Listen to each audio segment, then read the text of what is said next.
Alon, alon, alon. Alon, alon sa English.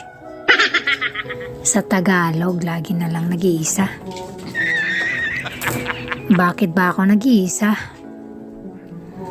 Pag kumakain dito sa Jollibee or sa McDonald's,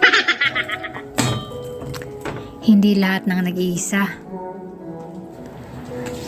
Nagtatago para hindi mautangan. Yung iba laging nag-iisa kasi walang pera or sanay mag-iisa. Kumain na naman ako sa Jollibee, guys, kasi